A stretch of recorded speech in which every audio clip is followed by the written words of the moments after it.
Desde el Centro de Noticias de Caracol Televisión en Bogotá, esto es Noticias Caracol, edición del mediodía.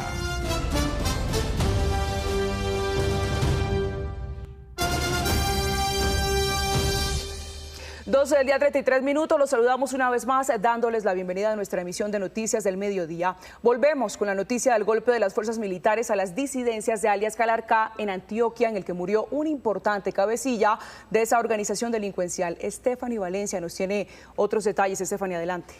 Alejandra, pues se trata de alias Ramiro. Él es el máximo cabecilla de la estructura 18 de las disidencias de Iván Mordisco y su mano derecha. Fue abatido en ese bombardeo. Estas imágenes corresponden a esa operación de interdicción y de asalto aéreo en zona montañosa de Ituango. Las tropas ayer y hoy han estado extrayendo los cuerpos y hace pocos minutos el CTI de la Fiscalía confirmó la plena identidad de este cabecilla. 7 muertos en total en esa operación militar y una mujer capturada que está siendo atendida debido a las heridas que presenta. Alias Ramiro hacía parte de la estructura de alias Calarcá y fue capturado en la caravana de camionetas de la UNP en julio de 2024 y quien posteriormente fue dejado en libertad por la Fiscalía. También mencionado en los archivos revelados por la Unidad Investigativa de Noticias Caracol respecto a toda la información que fue encontrada en las USB de alias Calarcá. Después, dicen las fuerzas militares, se pasó a las disidencias de Iván Mordisco y es así como en las últimas horas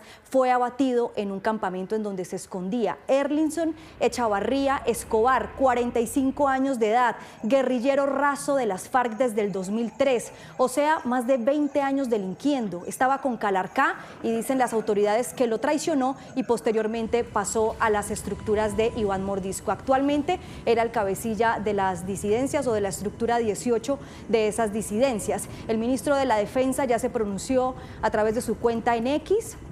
Dice que la operación continúa en desarrollo y que es muy posible que esas cifras puedan cambiar en las últimas horas. Vamos a hablar y hacemos conexión precisamente a esta hora con el ministro de la Defensa. Bienvenido a Noticias Caracol, ministro, y arranco preguntándole detalles puntuales de esta operación militar. ¿Cómo supieron ustedes que alias Ramiro se encontraba allí en ese campamento? Porque tengo entendido que ya se habían hecho por lo menos unas 4 operaciones más para poder capturarlo.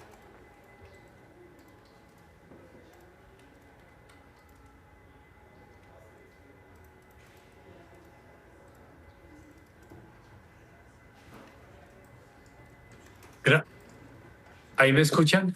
Lo escuchamos, señor ministro. Sí, señor. Gracias. Buenas tardes a todos. Este es el bombardeo número 16 que se realiza en este gobierno. Es el tercero este año. En total, en estos bombardeos y las cifras hasta ahora que tenemos es que 108 integrantes de estas estructuras criminales han sido afectados, han sido neutralizados durante la ejecución de estos bombardeos. Este es el tercero en este año.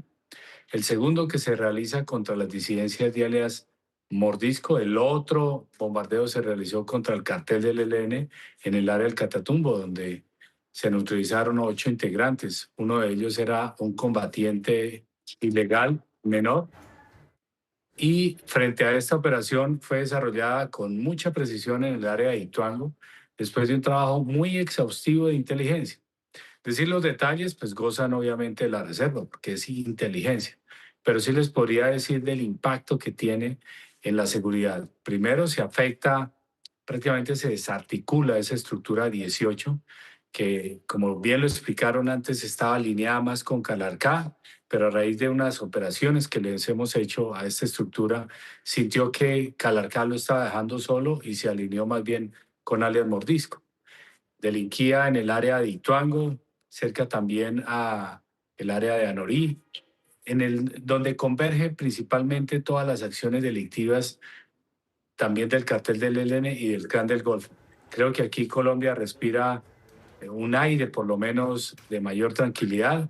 Hasta el momento la información que tenemos es que hay 7 muertos en desarrollo de la operación militar, una mujer herida. Dentro de los neutralizados está alias Ramiro. La operación se ejecutó el domingo casi a la medianoche, hace unas 36 horas prácticamente. No habíamos anunciado aún el desarrollo de la misma hasta que no tuviéramos información precisa. ¿Cuál era, ministro, la situación jurídica de alias Ramiro, teniendo en cuenta que en el 2024 había sido capturado por el ejército en esa caravana de la UNP, en el que se movilizaba en esas camionetas de la UNP, y posteriormente fue dejado en libertad? ¿Lo dejan en libertad y cuál ha sido el proceder o el accionar de la fuerza pública después de que él es dejado en libertad hasta hoy que logra ser, digamos, dado de baja en esta operación militar? Perseguir el delito. Inmediatamente conocimos que ya no estaba suspendida la orden de captura, comenzamos a actuar firmemente porque es un criminal responsable de asesinatos, principalmente de líderes sociales, reclutador de menores, desplazamiento forzado, confinamiento, terrorismo, narcotráfico. Creo yo que si uno le sumara las condenas, los años de condena, no le alcanzaría ni esta ni la otra vida para pagarla. Eso obviamente no recupera la vida de los colombianos que asesinó, pero de alguna manera mejora y avanza en la consolidación de la seguridad en esta región del país. Ministro, quisiera preguntarle, usted nos entrega el dato de esas otras 7 personas fallecidas, ¿ya están plenamente identificadas? ¿De quiénes se trata? No, esa información por lo menos yo no la tengo. Los encargados de identificar sexo, edad, la identidad, quién era realmente esas personas, aún no la sabemos. Una información preliminar que no es aún confirmada es que la mujer herida sería la hermana de alias Ramiro. Bien, era el ministro de la Defensa. Ministro, muchísimas gracias por su tiempo aquí en Noticias Caracol. A ustedes muchas gracias y tengan la plena confianza que seguiremos actuando para brindar la seguridad a todos los colombianos, como lo hicimos en este Plan Democracia, donde también ganó la seguridad. Muchas gracias.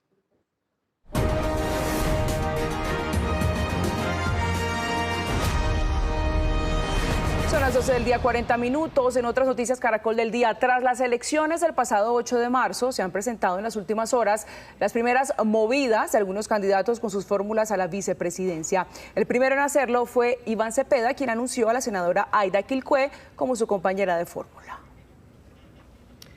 Además, Alejandra, esta mañana lo hizo el candidato Abelardo de la Espriella, quien reveló que el exministro de Hacienda, José Manuel Restrepo, será su compañero de fórmula. Además, se crece la expectativa por la decisión que tomen Paloma Valencia y Juan Daniel Oviedo en las próximas horas. Estamos siguiéndole el paso a las campañas presidenciales que tienen hasta el próximo 13 de marzo para inscribirse ante la registraduría con sus respectivas fórmulas. Iniciamos con Juan Pablo Contreras y con el anuncio de Abelardo de la Espriella y su fórmula vicepresidencial, el exministro Restrepo. Juan Pablo, adelante. Sí, señora, se trata del exministro de Hacienda y Comercio, José Manuel Restrepo, y fue una vicepresidencia, una fórmula vicepresidencial que se cocinó anoche en una cena. Fueron 2 tareas puntuales la que Abelardo de la Espriella le encomendó a esta persona que lo va a estar acompañando en estos meses decisivos de campaña. La primera es que se encargue de las relaciones internacionales. Dijo que en su eventual plan de gobierno tendría como principal objetivo relacionar económicamente a Colombia con Venezuela, a Colombia con Estados Unidos, a Colombia con algunos países de Asia y encargarse de todo el comercio exterior. Pero durante la campaña el exministro Restrepo también va a tener un rol clave y es acercar la campaña de Abelardo de la Espriella a estos sectores del centro político que durante estos últimos días han venido ganando fuerza y que Abelardo quiere relacionarlos a su campaña para llegar a segunda vuelta. Escuchemos, en el siguiente informe les presentamos quién es el ministro Restrepo. Vicepresidente. Presidente.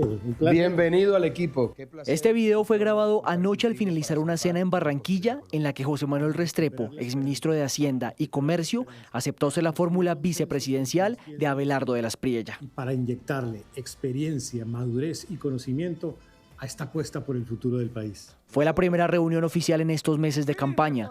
Se conocieron en una marcha tras el asesinato de Miguel Uribe Turbay y solo se volvieron a ver hace algunos meses cuando Abelardo le hizo algunas consultas en temas de economía, salud y educación.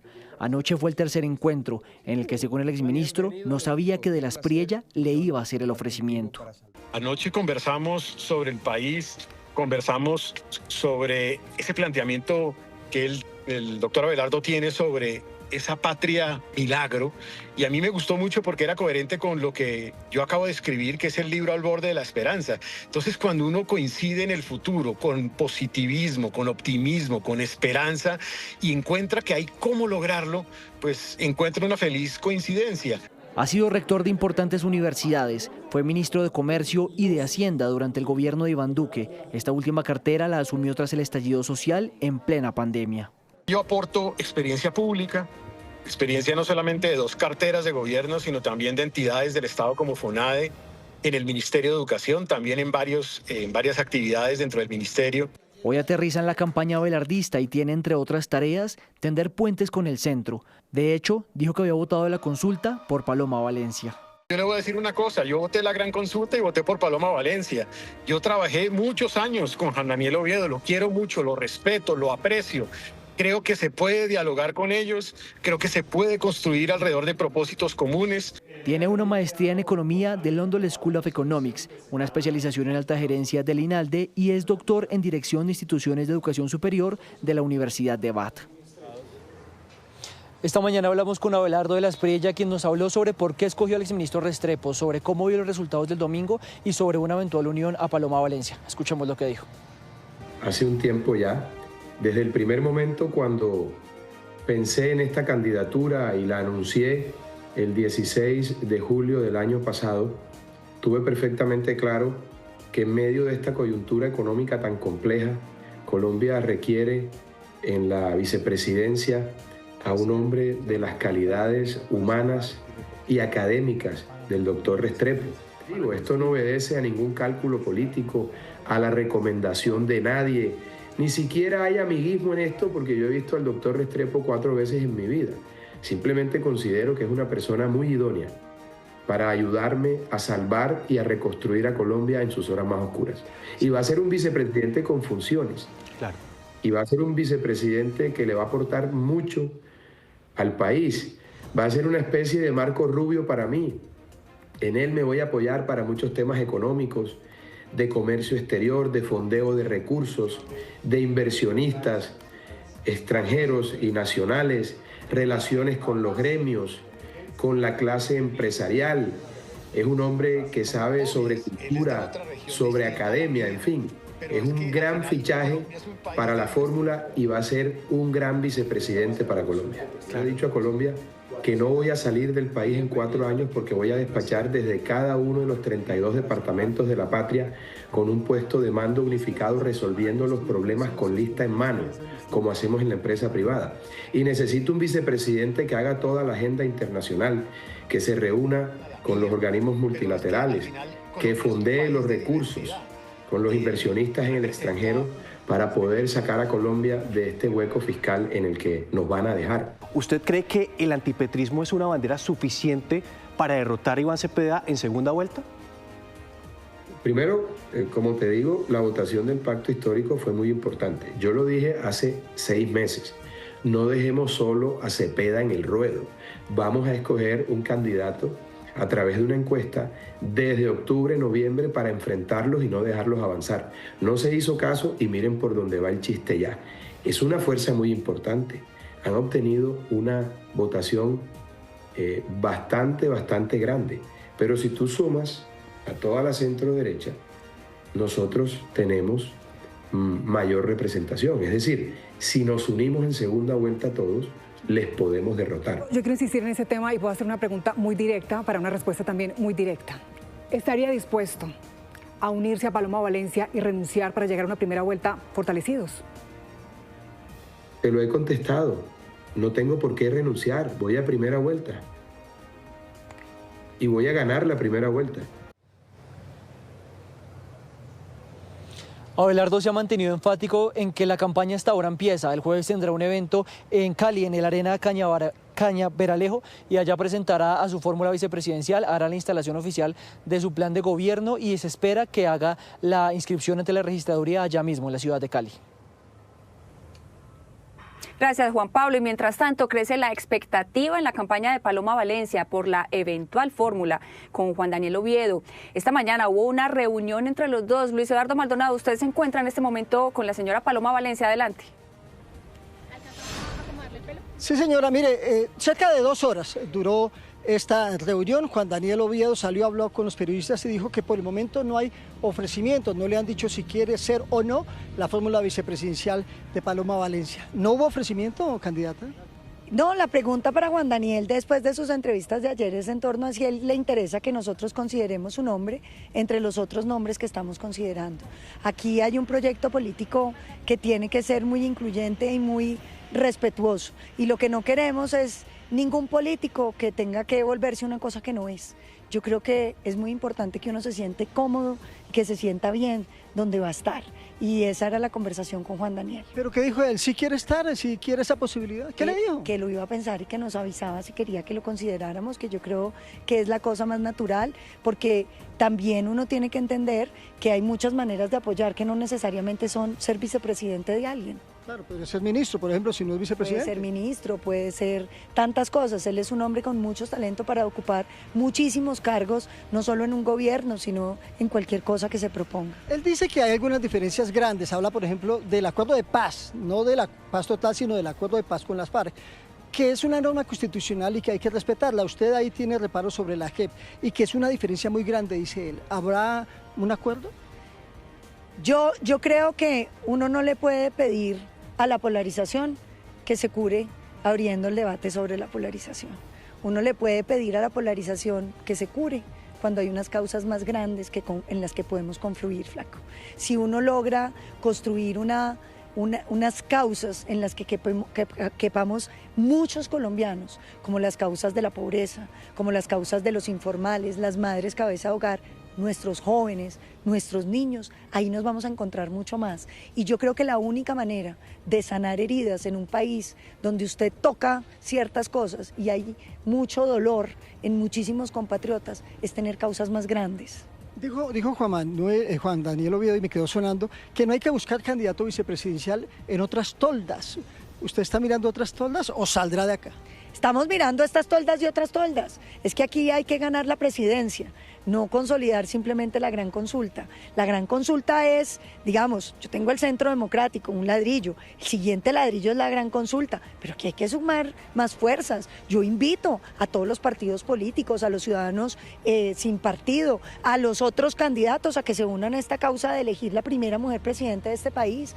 Yo los invito a todos a que lleguen aquí, porque aquí queremos un espectro amplio. Yo invito a los petristas a que consideren este proyecto político. Es que este es un proyecto político que lo que quiere es trascender este debate hirsuto, inútil, paralizante en el que está el país, para empezar a construir cosas más grandes. Flaco, este país tiene problemas de verdad. Entrémosle a esos problemas y verá que nos ponemos de acuerdo. Usted puede estar en desacuerdo en 1000 cosas conmigo, pero vamos a estar de acuerdo en nuestras madres cabeza de hogar con ingresos. Vamos a estar de acuerdo en que el gota a gota no se coma a los informales, en que este país cese la violencia. Muy bien, es Paloma Valencia, primeras declaraciones luego de su primera reunión con el segundo en votación de la gran consulta por Colombia. ¿Qué fue lo que dijo Daniel Oviedo al término de esta reunión?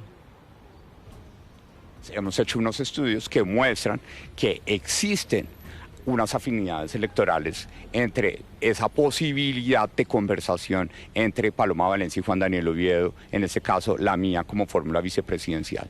Pero al mismo tiempo los análisis que hemos planteado requieren que esa posibilidad de vernos en conjunto requiere que seamos capaces de sentar una línea base de unos principios comunes que parten de algo básico, y es reconocer la Constitución y la ley, y por ende tener claro que los acuerdos de paz de 2016 forman parte de ese bloque de constitucionalidad para mirar para adelante. ¿Sí? Claro. Y ese es el análisis que nosotros vamos a hacer público el día de hoy para que la gente lo conozca claramente. Aquí lo que tenemos es que la particularidad de que esto forma parte de un principio básico del otro lado, de la ganadora de la gran consulta por Colombia, y por eso, más que pensar en hacer una invitación a la deriva y buscar un sí o un no, lo que vamos a evaluar es si vale la pena la invitación a Juan Daniel Oviedo. Lo que me permiten a mí es evaluar estos argumentos con mi equipo de trabajo y, como lo hemos convenido, a más tardar el día de mañana en la mañana, tomar una decisión de si va a haber una invitación o no, y tener claro que si se da esa invitación es para tener un resultado lo más pronto posible, en la medida en que la decisión es perentoria para el 13 de marzo, ese viernes. Doctor Oviedo, hablaron, si no es usted, ¿quién sería entonces esa fórmula vicepresidencial? ¿Algún nombre incluso de la gran consulta? ¿Usted ha hecho alguna propuesta en ese sentido? No abundamos sobre ese tema porque pues la conversación era pues a partir de la afinidad que tenemos y sobre todo de la estructura programática que pudimos compartir en el marco de los debates con la candidata Paloma Valencia, ver cómo esa afinidad nos devolvía a cuáles son los principios comunes a partir de los cuales queremos construir este proyecto. Importantísimo, esta decisión Oviedo la va a tomar con una responsabilidad de país y de escuchar a su electorado.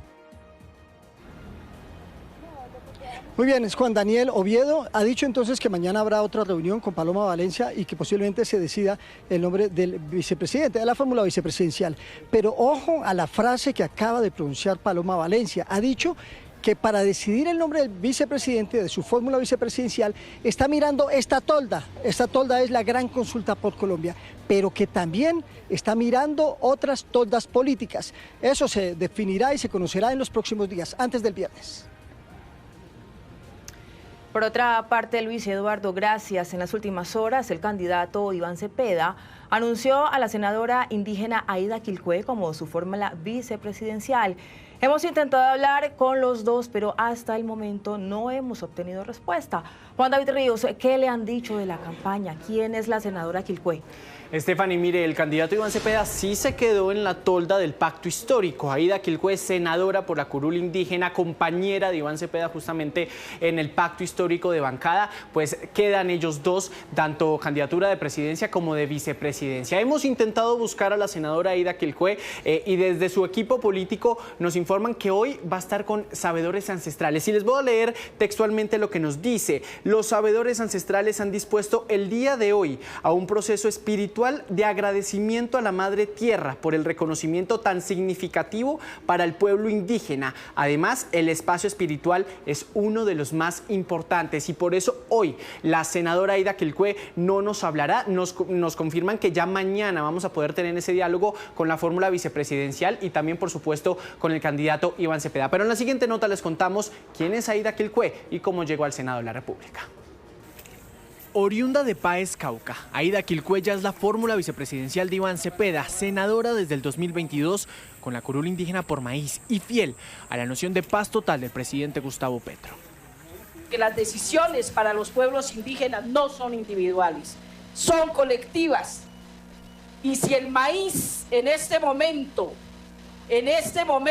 está vivo, es por la circunscripción especial indígena.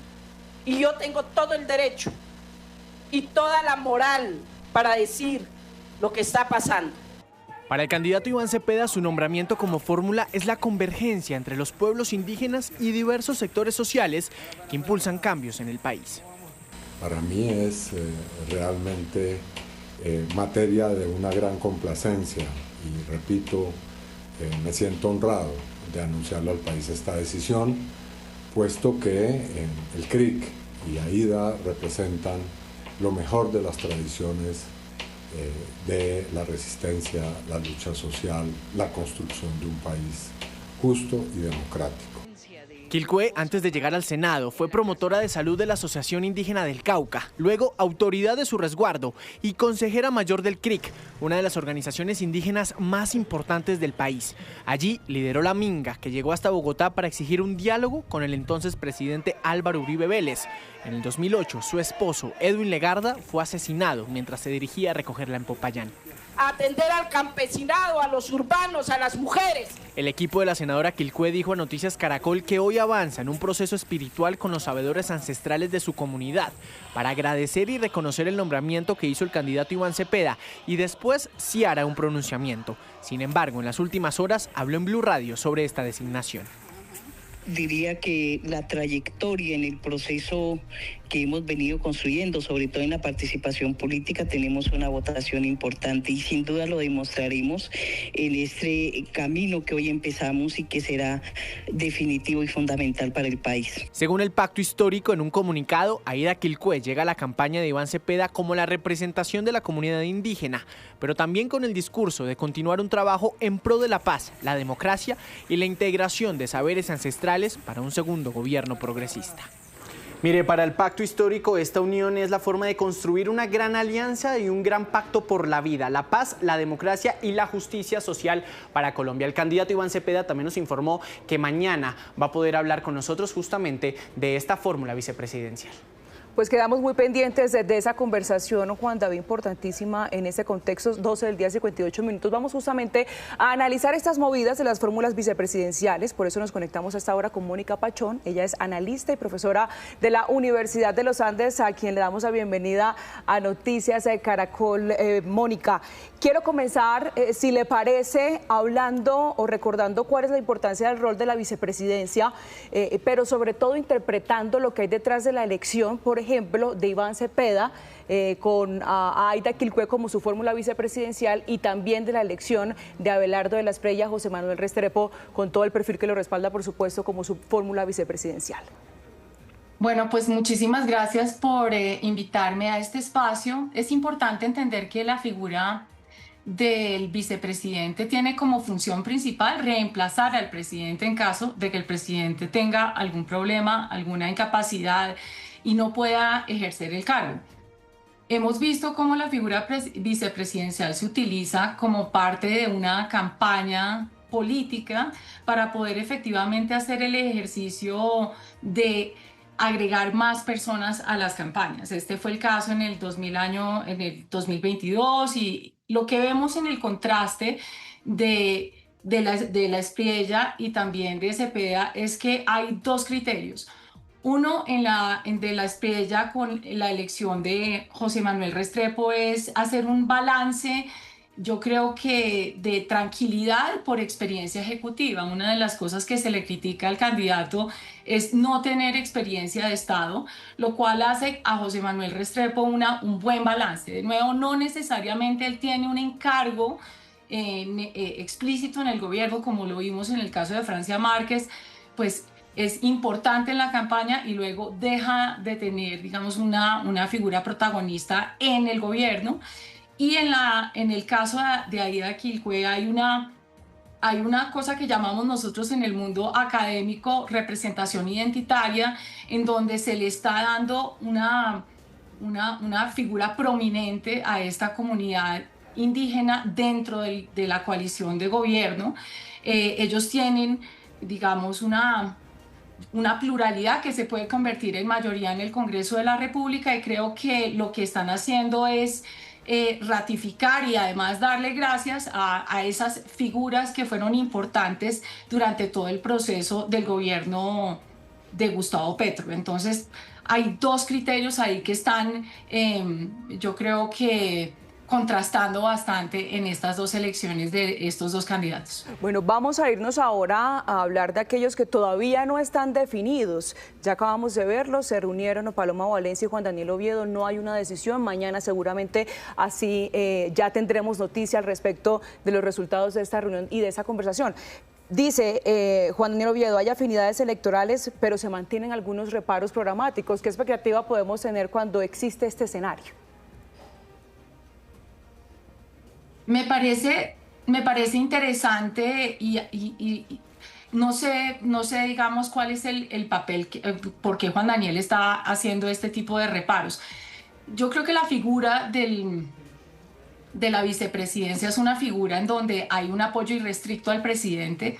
Es distinto ser líder de un partido, ¿cierto? Y ponerle condiciones al presidente para armar una coalición. Aquí Juan Daniel pues obviamente está jugando todas sus cartas diciendo y poniendo condiciones a esta figura vicepresidencial, pero lo que yo creo es que también vemos en él una falta, digamos, creo que hay una indecisión sobre su futuro político y está entonces planteando cosas que son importantes para él, elementos de campaña que son importantes para él, para dar también señales a un electorado sobre cuál es su posición de centro. Pero realmente, digamos, creo que cuando se hizo la gran coalición, se hicieron unos acuerdos previos sobre qué era lo que tenían en común y estos nuevos acuerdos aparecen pues yo creo que abriéndole la oportunidad a Paloma también a abrirse a otros candidatos, porque pues de nuevo creo que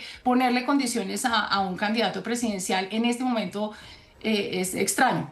Lo que sí es válido para todos es poder entender, por ejemplo, la pregunta sobre qué le aporta un Juan Daniel Oviedo a Paloma Valencia, pero también en línea de entender qué podría incluso jugar en contra para lado y lado. Jugar en contra para Paloma Valencia el hecho de no tener una figura vicepresidencial netamente de derecha, pero también para él de, digamos, de relacionarse con el uribismo teniendo en cuenta cuáles son sus intereses. Sí, yo creo que siempre hay pues ganancias y pérdidas cuando uno está tomando este tipo de decisiones.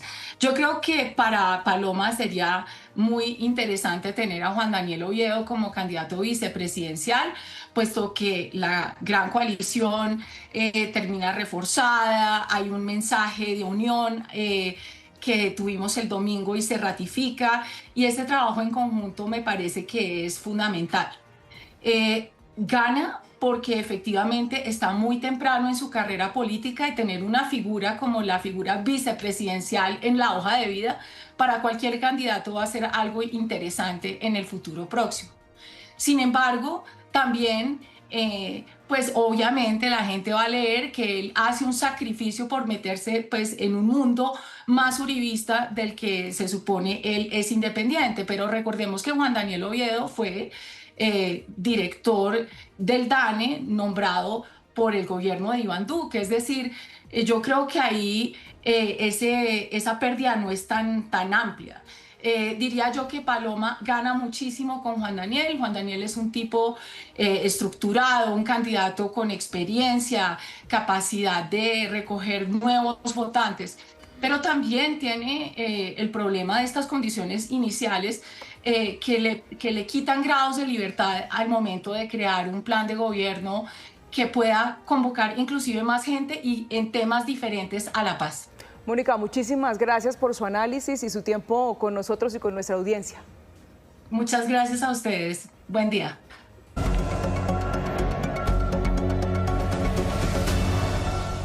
Y es momento de ver también en qué andan los demás candidatos que buscan llegar a la Casa de Nariño. Juan David Ríos, volvemos con usted. ¿En qué anda el candidato Sergio Fajardo, por ejemplo? ¿Sabemos quién será su fórmula vicepresidencial? Alejandra, mire, esa respuesta la tendremos el viernes. Ya nos confirmaron desde la campaña que el viernes justamente Sergio Fajardo va a inscribir ante la registraduría su fórmula con su candidatura. Pero además, justamente hoy, el candidato está en reuniones. Nos cuentan que llega Anthony Gutiérrez Rubi, su estratega de campaña, el español, que además ayudó, por ejemplo, a Claudia Sheinbaum a ganar la presidencia en México. Tendrán reuniones el día de hoy y hay un dato importante. El nombre de Jennifer Pedraza, la única candidata de Dignidad y Compromiso que quedó electa como senadora, va a jugar un papel fundamental en lo que está buscando Sergio Fajardo, que sea su campaña, no solo en Bogotá, sino a nivel nacional. Por lo pronto estamos a la espera justamente de ese nombre, de quién será su fórmula vicepresidencial, que ya nos informan que el viernes va a dar el anuncio.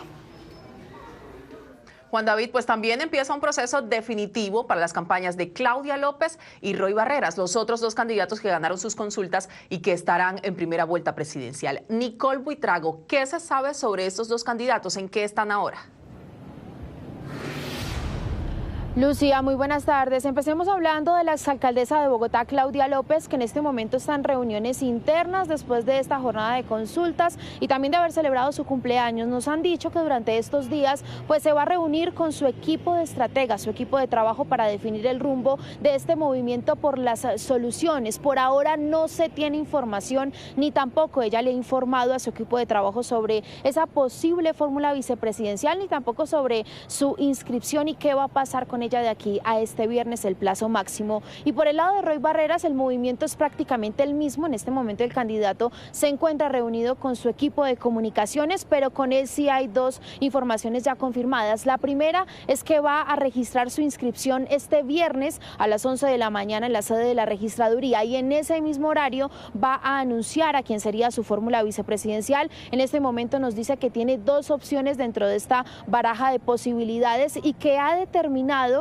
pues poder anunciarla el día viernes, precisamente para lo que él ha denominado no darle espacio en la cancha a la derecha y poder fortalecer toda la parte de la izquierda política y no darle tampoco cabida al centro político. Nos han manifestado también que Roy Barreras sigue firme para esa primera vuelta presidencial y por eso ya tiene el horario determinado. Pero hay que decir que para ambos candidatos, a pesar de no haber logrado ni siquiera 1 millón de votos, pues la ley los obligaría a presentarse a esa primera vuelta presidencial, porque si llegan a renunciar se enfrentarían a sanciones económicas y tendrían que retribuir todos los gastos de su organización electoral de acuerdo a lo que reportaron en la Registraduría Nacional al iniciar esta contienda. Eso que usted dice es clave, Nicole, gracias. Y seguimos con el radar activado y por eso nos vamos con Juan Andrés Beltrán, que nos tiene información sobre las movidas de otros candidatos a la presidencia. Juan. Buenas tardes. Empezamos hablando de Mauricio Liscano, candidato presidencial, que anunciará su fórmula vicepresidencial ya al límite, lo que puede ser muy probablemente al final de esta semana. Conocimos que ya hizo un ofrecimiento para acompañarlo y que esta noche ya tendría una respuesta. Hoy el candidato se encuentra reunido con su equipo de campaña definiendo correrías por Bogotá para esta semana y hace unos minutos invitó públicamente a unir fuerzas a Claudia López y a Roy Barreras. Voy a dar todo de mí, con mis propuestas, mi hoja de vida, para sacar adelante ese país que nos aleje de los extremos y nos dé resultados y transforme la vida del colombiano real. Por eso, a personas que ya lo intentaron y no lo lograron, como Claudia López y Roy Barreras, los invito a que se unan a nuestra campaña, una campaña nueva, diferente, donde realmente sí podremos unir el centro y ganar las elecciones en Colombia. Ahora hablamos de Clara López, candidata por Esperanza Democrática, que tras los resultados de las elecciones legislativas y de consultas ratificó su participación en la primera vuelta presidencial. Dice que es necesario sumar fuerzas de otros sectores políticos, esto pensando en una segunda vuelta presidencial donde apoyaría al candidato Iván Cepeda. Hoy desde su sede de campaña, donde adelanta reuniones con su equipo de trabajo, explicó las razones de su ratificación en esta contienda electoral. Por esa razón he decidido participar en la primera vuelta presidencial. Lo hago con el propósito claro de ayudar a ampliar la base democrática del proyecto de cambio, dialogar con distintos sectores del país y contribuir a construir una mayoría nacional que permita consolidar las transformaciones sociales con estabilidad y confianza. El candidato Santiago Botero está buscando ampliar su respaldo, así que se fue de correrías con su equipo por la ciudad de Cúcuta. Allí anunció a la excoronel de la policía, Sandra Mora, que ustedes ven allí en esta fotografía, para liderar su campaña en norte de Santander. Dice que esto pues, es una apuesta en la búsqueda de integrar un equipo con experiencia en seguridad en ese territorio y también una visión de inclusión y diversidad. Y terminamos con Miguel Uribe Londoño del Partido Demócrata Colombiano, que junto a su fórmula vicepresidencial Luisa Fernanda Villegas estuvo esta mañana de correrías por la localidad de Ciudad Bolívar buscando el respaldo de líderes sociales en el sur de la capital del país. Y esta tarde tendrá unas reuniones muy importantes con agremiaciones empresariales, dicen desde su equipo de campaña, para consolidar su camino a la Casa de Nariño. Mucho movimiento en las campañas. Gracias, Juan Andrés. Y la misión de observación electoral de la Unión Europea entregó hoy su balance de la jornada electoral de este domingo en Colombia. Los observadores respaldaron el sistema electoral. Alejandro Cortés, ¿cuáles fueron esos detalles que entregaron? Adelante.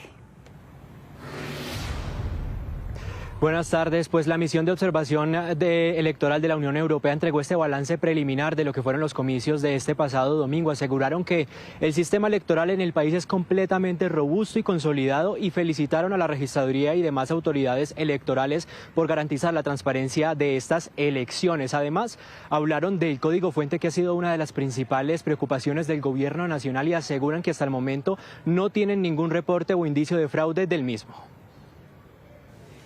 La registraduría respondió a estas dudas con transparencia e información. Amplió el plazo para que los expertos informáticos de los partidos inspeccionaran el código fuente del software, sometió el sistema a auditorías internacionales y del CNE y realizó pruebas y simulacros en presencia de partidos y de observadores. Nosotros estuvimos presentes. El software funcionó. Y hasta este momento nosotros no hemos recibido ninguna reclamación ni duda sobre su funcionamiento.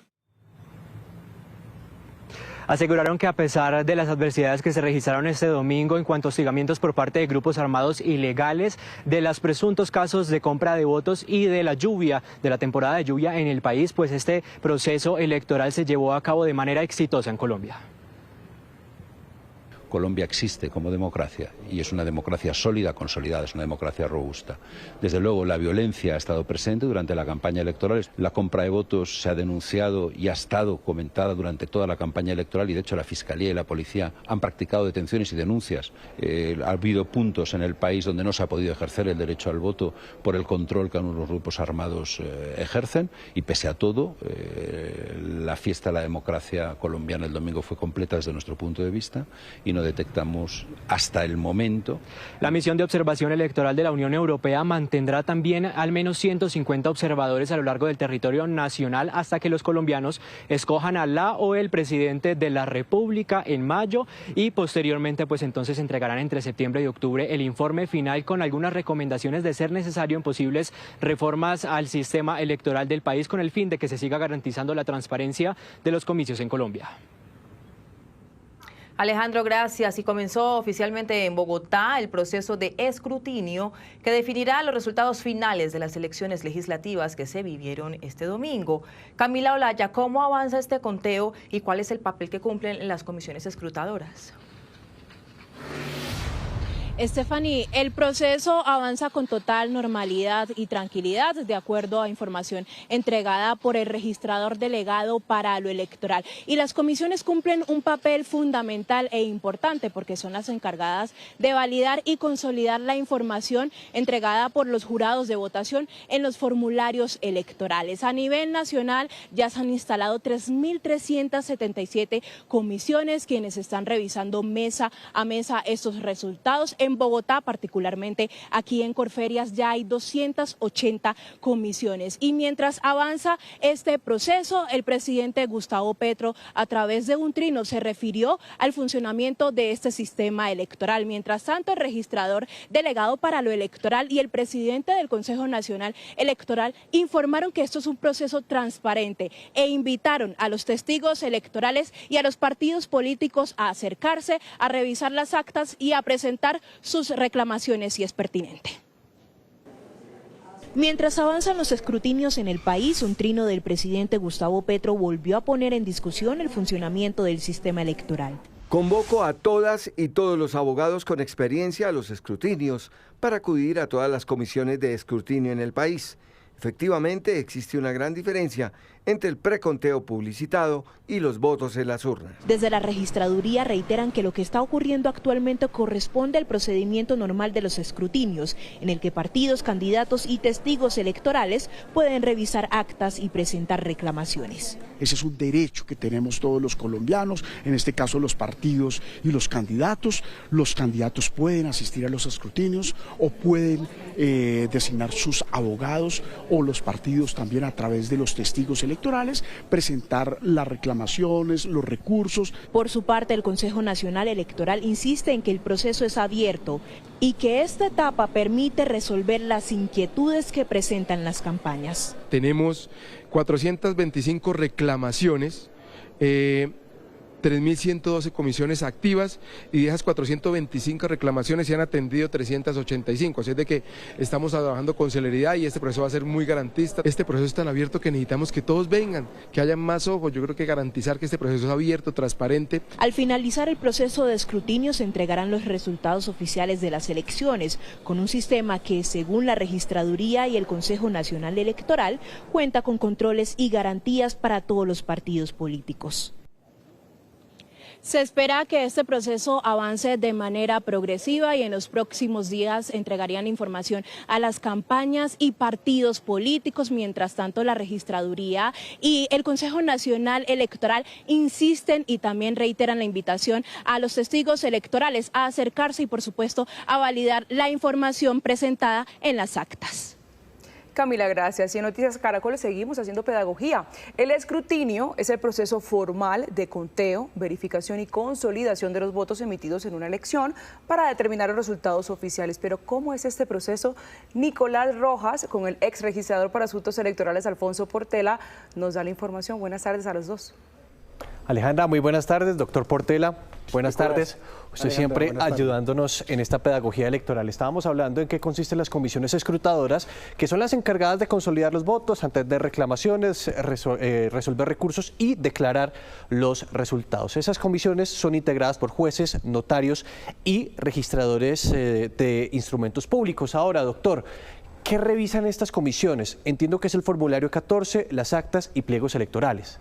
Bueno, Nicolás, una vez los jurados han terminado el escrutinio en la mesa, lo primero que se hace es empacar de una manera segura los documentos electorales para que lleguen a una zona de escrutinio. Sí. En esa zona de escrutinio la reciben unos claveros que después se la pasan a los jueces, notarios o registradores de instrumentos públicos, que son los escrutadores, que se encargan de revisar mesa por mesa, desde el formulario E14 y los demás documentos electorales, incluidas las tarjetas electorales, con el propósito de verificar lo que ocurrió ese día y empezar a consolidar y formalizar la votación que se produjo el día domingo. Mire, doctor, verificación de las actas. Se pueden presentar 3 escenarios. Todo coincide, se registra el resultado. ¿Qué pasa si hay un error matemático? ¿A qué se refiere ese asunto? Bueno, por ejemplo, haya una enmendadura o simplemente los testigos electorales tienen información de que los votos están mal consignados en el E14, entonces le piden a la comisión que corrija ese error y la comisión puede corregirlo simplemente con verificación o también puede volver a contar los votos precisamente para poder corregir ese error. Y esas reclamaciones la pueden hacer testigos electorales, candidatos y abogados. Son las personas que están autorizadas para representar a las colectividades políticas y poder solicitar a la comisión escrutadora cualquier situación que deba corregirse. Finalmente esos resultados los declara el Consejo Nacional Electoral, pero pongamos el ejercicio de la revisión de los votos. Por ejemplo, ¿quiénes son estas personas que están aquí encargadas como en los computadores? ¿Quiénes son ellos? Ellos son auxiliares de las comisiones escrutadoras que se encargan de consignar la votación, que van validando la comisión escrutadora para que entre al software y eso pueda tener información cada uno de los testigos. ¿Y estas personas que están al lado de él, qué función tienen? Algunos pueden ser testigos electorales que están verificando la información que ponen en conocimiento de cada uno de los que están representando a los partidos para que hagan esa verificación y si encuentran alguna situación que deban pedir que se corrija, presentan una reclamación. ¿Y qué se está proyectando en estas pantallas, por ejemplo? ¿Qué pueden estar viendo acá? Bueno, generalmente en esas pantallas lo que se proyecta es el formulario de resultados electorales y el proceso de grabación que se está haciendo de cada uno de los formularios.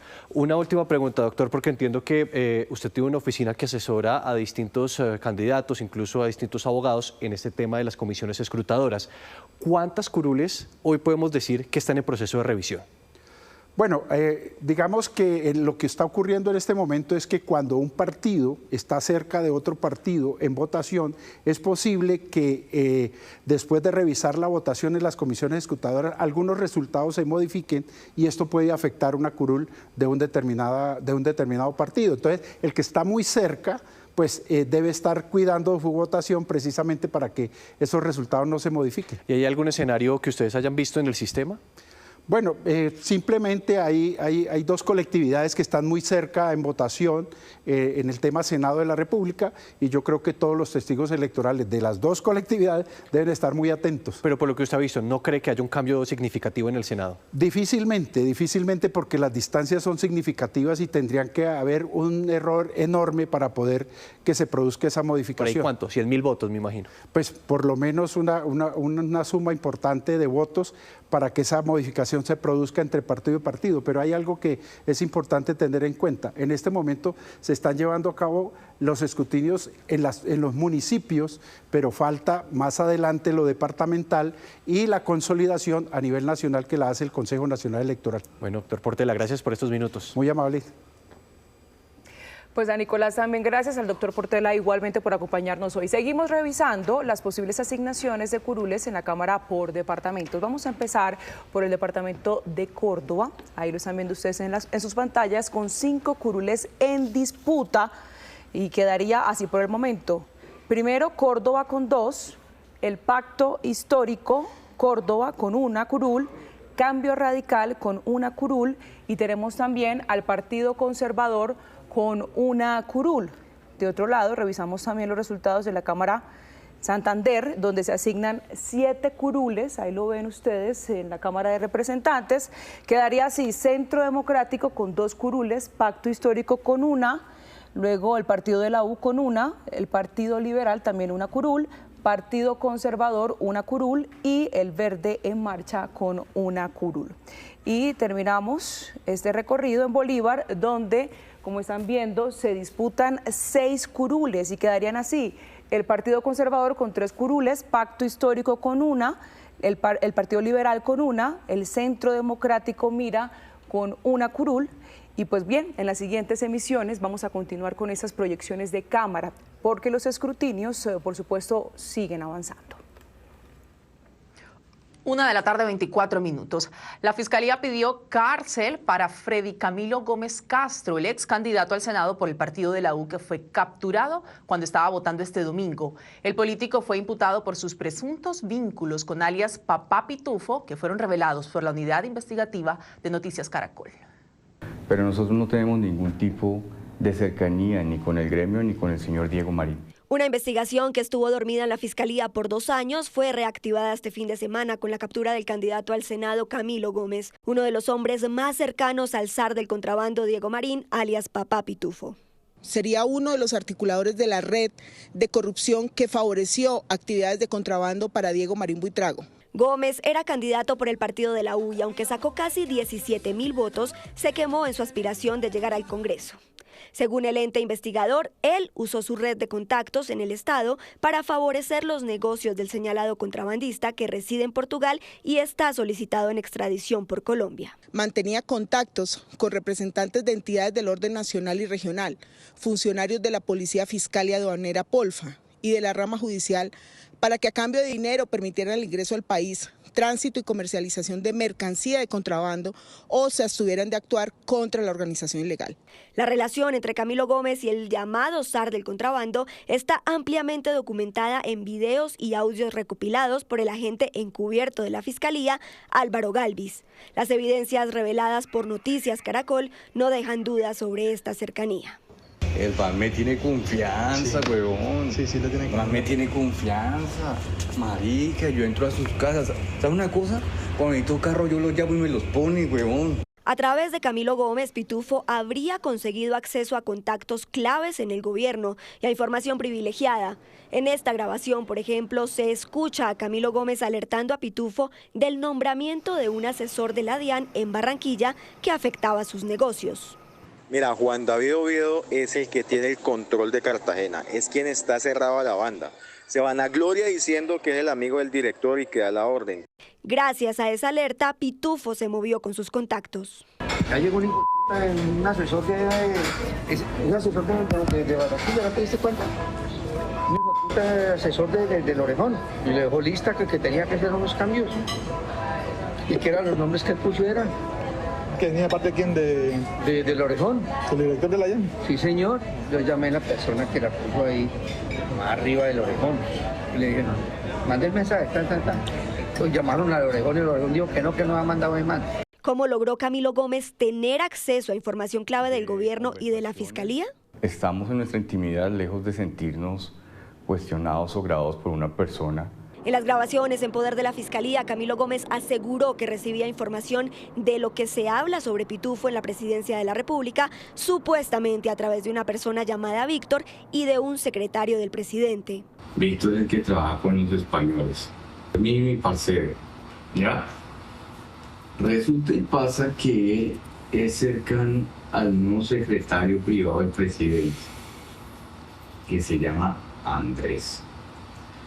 Este Andrés escuchó una información del Polfa que le están diciendo al presidente, y ahí puntualmente, como este man ha recibido billete de este señor, él escucha la información y llama a Hue y le dice: mi madre, escuché que este señor está caliente.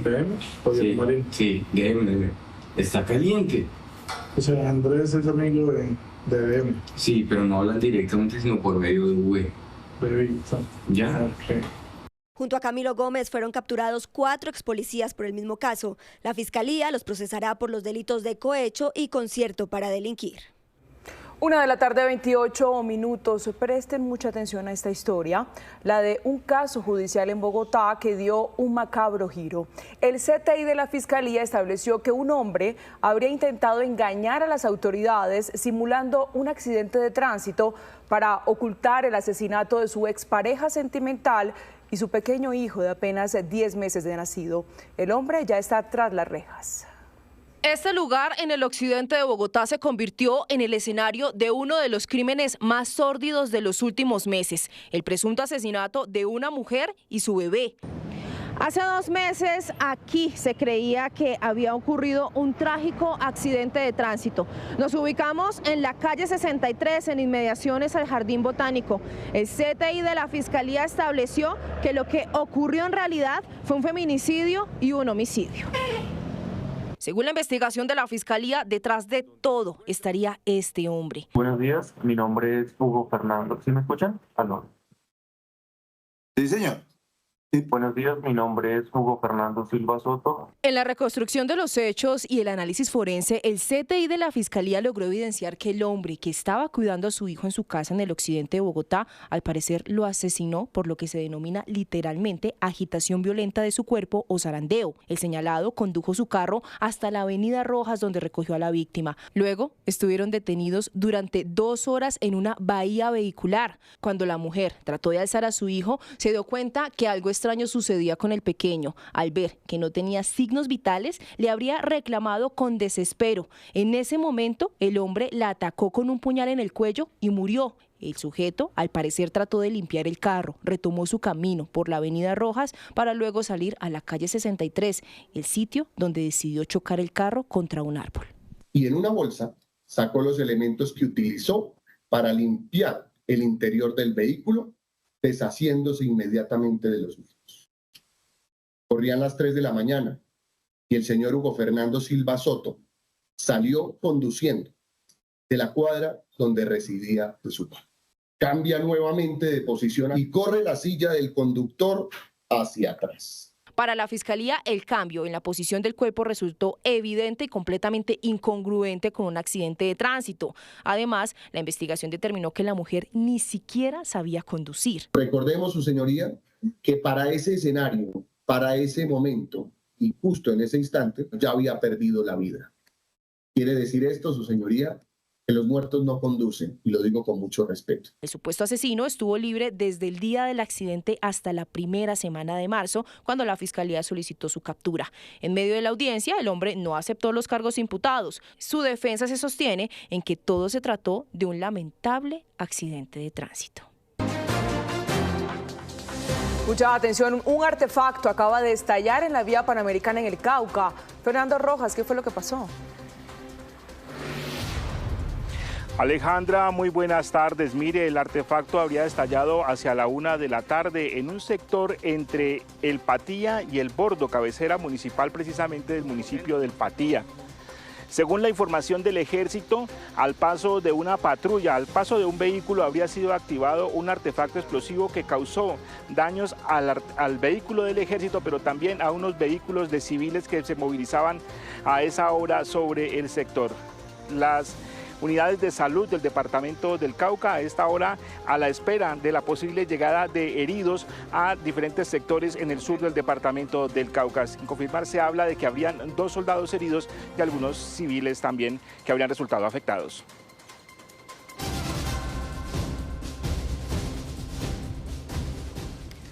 Hoy en Bogotá, algunos hombres tuvieron la oportunidad de sentir de primera mano los dolores generados por la menstruación.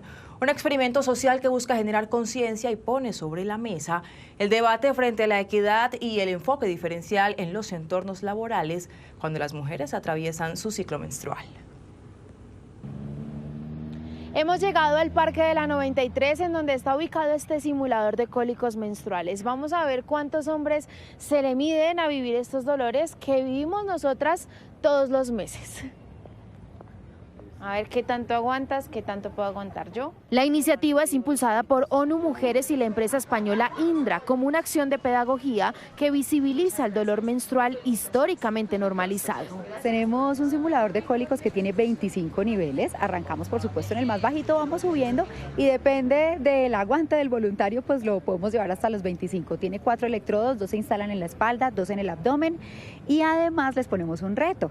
Y es que cuando estén en ese nivel ya superior, cuando nos dicen, bueno, hasta acá llego yo, empezamos a ponerle una tarea. Por eso nuestro camarógrafo Sebastián se le ha medido. Sebas, ¿por qué? Porque vamos a probar qué es lo que siente, digamos, ustedes las mujeres en ese momento cuando afrontan esa situación tan complicada. Pues lo veo, digamos, en mi familia, pues muy chica, o mi mamá. Puedes levantar la camiseta, eso es. Como que te dan ganas de doblarte, o sea. Y eso todavía no es un cólico normal de una mujer. ¿Cómo así? Los hombres que voluntariamente dijeron sí a esta prueba vivieron con intensidad cada segundo. ¿Crees que podrías trabajar así, con ese dolor, en una rutina normal, concentrarte en enviar correos electrónicos, entre otras actividades? No, señora, no me podría concentrar. Sería muy difícil mantener la concentración estando ahí con ese dolor constante. Una conversación que debe ser parte de las dinámicas educativas y laborales y que se esperaría llegue a ser masiva tras la ley que en 2025 determinó que el dolor menstrual intenso y diagnosticado es causa de licencia remunerada o incapacidad. Es entender también lo difícil que es concentrarse, tomar decisiones, asumir temas de la casa, asumir temas de la empresa, para darle sentido y contenido a una ley. Es una actividad para sentar a los presidentes de empresas, de grandes agremiaciones, a los directores de talento humano, a pensar en el enfoque diferencial en el lugar de trabajo, a hablar de la licencia menstrual. Actualmente más del 90% de las mujeres en Colombia viven los dolores menstruales con dolor intenso y cerca de 3.5 millones de ellas han sido diagnosticadas con endometriosis. Con motivo del día para crear conciencia sobre el virus del papiloma humano, hoy les hablamos de la medida más importante en su prevención, la vacunación. Doctora Fernanda. Sí, Alejandra, buenas tardes. Y en especial hoy queremos recordarles que cuando hablamos de vacunación no nos referimos solo a las mujeres. Yo sé que lo que más han escuchado es la relación que hay entre el papiloma y el cáncer de cuello uterino. Pero ojo, esto no es lo único que el virus causa. ¿Ustedes sabían que existe, por ejemplo, el cáncer de garganta o el cáncer de pene? Así que vacunarse es protegernos, tanto hombres y mujeres, y también proteger a la pareja. Dejar esta responsabilidad solo a la mujer no es suficiente. Además, esta vacuna está en el Programa Nacional de Vacunación, es decir, que es gratis para niños y adolescentes e incluso se está pidiendo que sea gratuita para un grupo mayor. Aquí les contamos.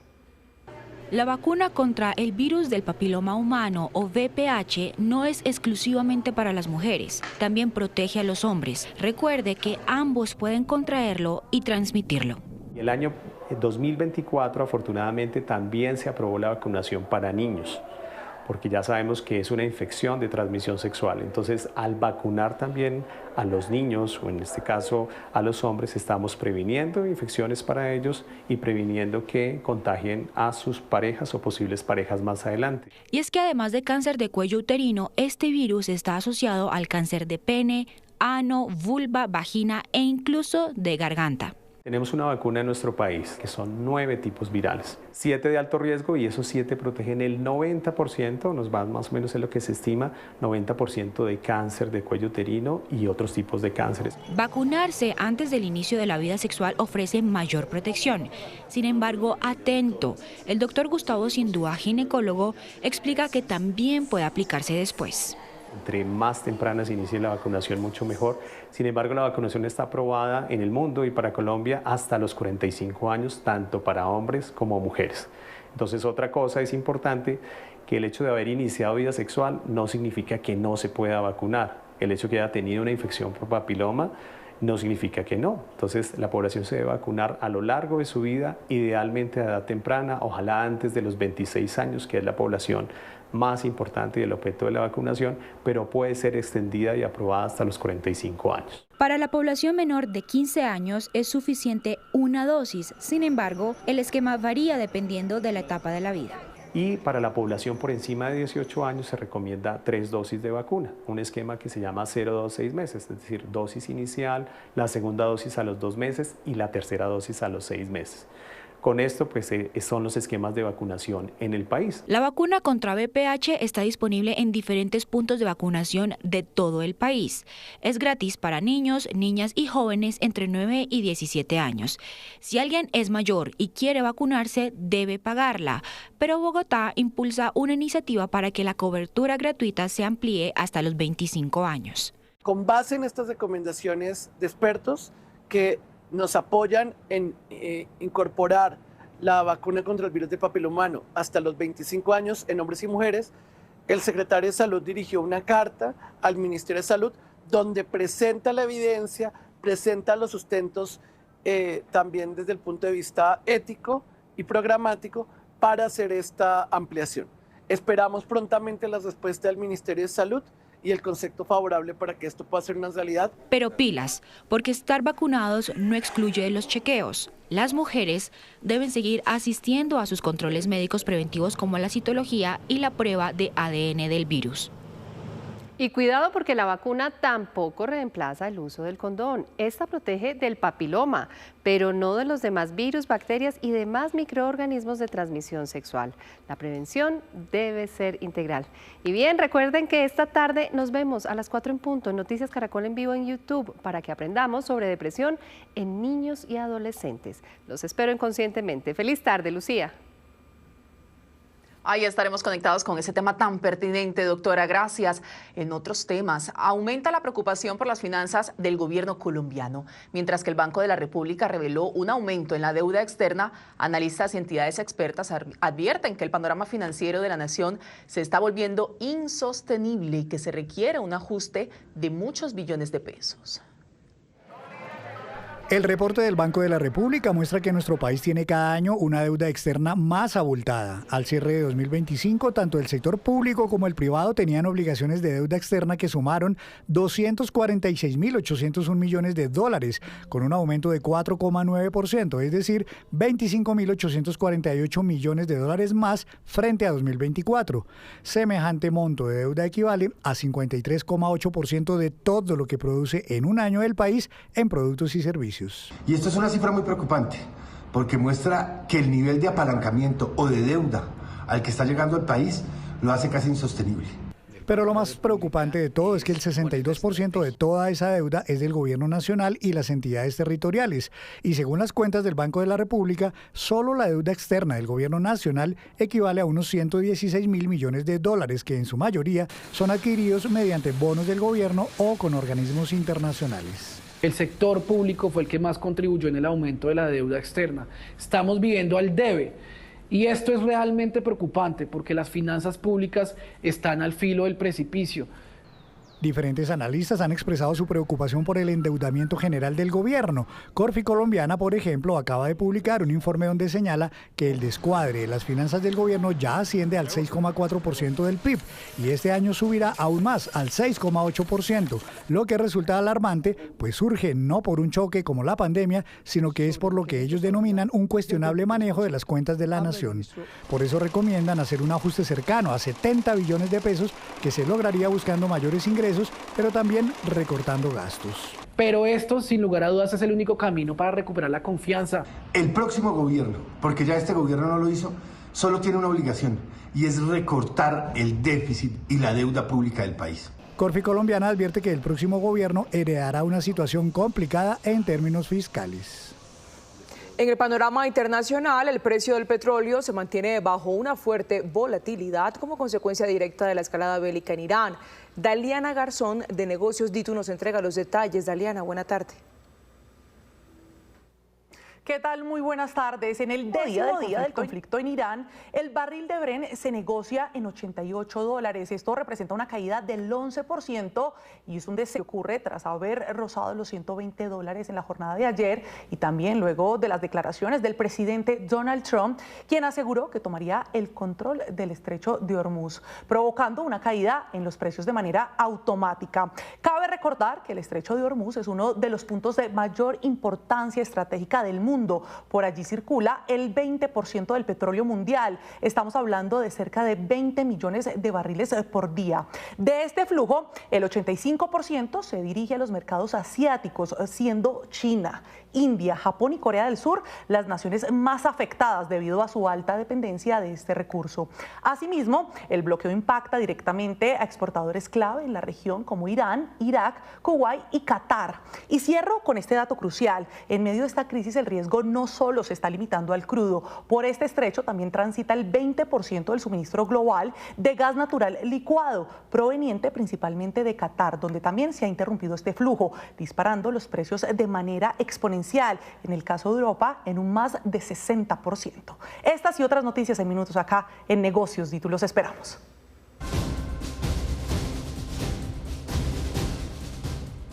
2 de la tarde, 2 minutos. Gracias por seguir con nosotros. Por enfrentamientos entre grupos armados, 448 campesinos permanecen desplazados en Antioquia. Los ataques con drones entre ilegales los obligaron a salir de sus viviendas. Son 448 los campesinos de Antioquia que a esta hora permanecen desplazados mientras los grupos armados se enfrentan por las rentas criminales del territorio. Los ataques con drones son el motivo por el que están dejando abandonadas sus casas. Mucho apoyo de la misma comunidad de la región, pero el miedo es ese, el miedo es que les ha tocado desalojar sus viviendas en sus fincas. Segovia, Remedio, Yondó y Anorí son los municipios más afectados. En este último, las personas desplazadas son 55. El batallón de infantería número 42, Batalla de Bomboná, está en el territorio. Ante las recientes confrontaciones registradas entre el cartel del Clan del Golfo y el grupo armado organizado ELN en zona norte del municipio de Anorí, el Ejército Nacional, en coordinación con la Administración Municipal y las demás autoridades, ha articulado esfuerzos orientados a brindar el acompañamiento a las comunidades de esta región. La situación es más crítica en Segovia. Los campesinos se han desplazado a otras veredas. Autoridades piden intervención del gobierno nacional. Estamos esperando que el gobierno pues de la tranquilidad en la zona. La gente que se está movilizando más que todo es por, lógicamente, temor a que un dron de estos pues caiga en sus casas. Detrás de esta situación estaría el Clan del Golfo, el ELN y las disidencias de alias Calarcá. En el caso de Remedios, el desplazamiento lleva varias semanas. Si yo estuviera en la posición del ministro, hace rato hubiese apartado a ese general, como también no tendría nada que estar haciendo la Dirección Nacional de Inteligencia, el señor Wilmar. En 15 días se espera la llegada de 5 dispositivos antidrones para contrarrestar estos ataques.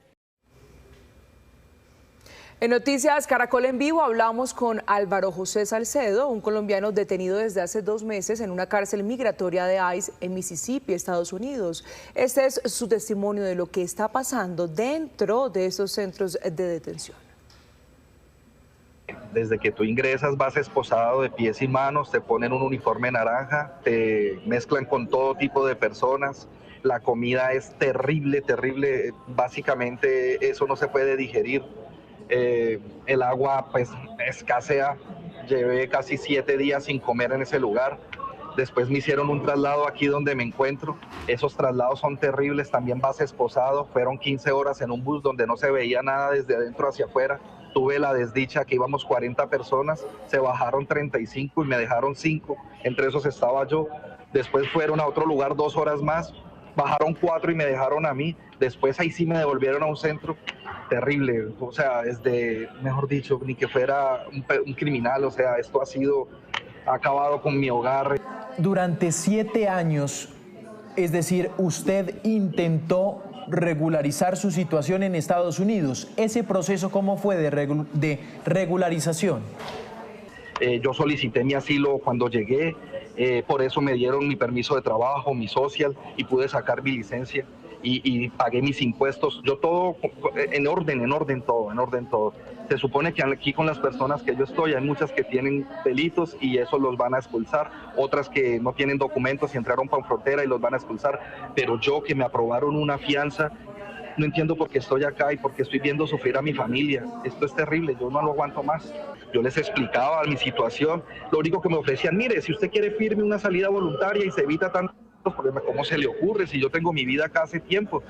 Total fue que me metieron en una celda, ahí duré un par de horas, después me salieron, me dejaron hacer una llamada de 1 minuto, que eso fue una tortura, mi esposa no estaba incontrolable, mis hijitos llorando, eso no saben ni qué hablar, eso se lo juro, eso es una cosa, es vivir para contarlo. Esto muchas veces lo ponen muy plano, pero esto es, aparte de una tortura física, esto psicológicamente mata a cualquier persona. Esto está uno apavorido acá, en cualquier momento no hay justicia, uno en cualquier momento pueden hacer lo que quiera con uno. Don Álvaro, descríbame el fondo que estamos viendo, desde donde usted nos está hablando. ¿Cómo es esa cárcel? Correcto, donde usted está, las condiciones? Sí, esto se pixela. Esto es un ala de esta manera. A los 2 lados hay otra y al otro lado hay otra.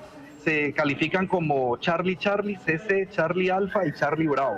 Yo estoy en Charlie Bravo. Esto tiene, en las partes azules que usted ve ahí, esos son las celdas. En esas celdas, esas puertas se bloquean y se abren. Ahí mismo hay un camarote, ahí mismo está el retrete donde usted hace sus deposiciones y hay un pequeño lavamanos. Usted duerme con otra persona. El amotinamiento era tan fuerte que metían de a 3. Uno dormía en el piso, otro dormía en el camarote de arriba, low y abajo. Y ahí está. Muchas veces aquí se forma un problema, entonces nos laquean esa puerta y en 2 días no salimos, no vemos nada, solo nos pasan la comida por un lado.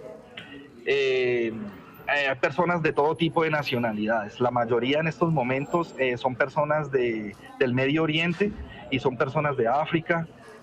Latinos han salido bastante porque todos pues se rinden a esta opresión tan tremenda y fijan su salida voluntaria o si es que ya no tienen una expulsión. Aquí la comida, eso es fuera de serie. ¿Usted dónde duerme? ¿Cómo son los colchones? ¿A qué huelen? No, esto... bueno, desde que usted ingresa, usted le dan una tula como si fuera un chacal y ahí tiene usted 2 cosos de estos y una sábana y una cobija. Yo llegué cuando estaba todavía el invierno y se podrá imaginar mis noches. Solamente colocaba una sábana en un colchón de delgado así. Esto es lo que tiene de grueso esos colchones. Y la plataforma es de lata. Básicamente su cuerpo está pegado en una lata. Usted pone la sábana y la cobija. Eso era el festival de la gente tosiendo, eso era una vaina terrible. Yo duermo en el 2.º piso, en el camarote en la parte de arriba. En estos momentos ya ha mejorado un poco el clima. Mire, en estos momentos me quedan 55 segundos para que se me corte la llamada. Impresionante. La entrevista completa con el relato de Álvaro José Salcedo lo pueden ver escaneando el código QR que está apareciendo en pantalla.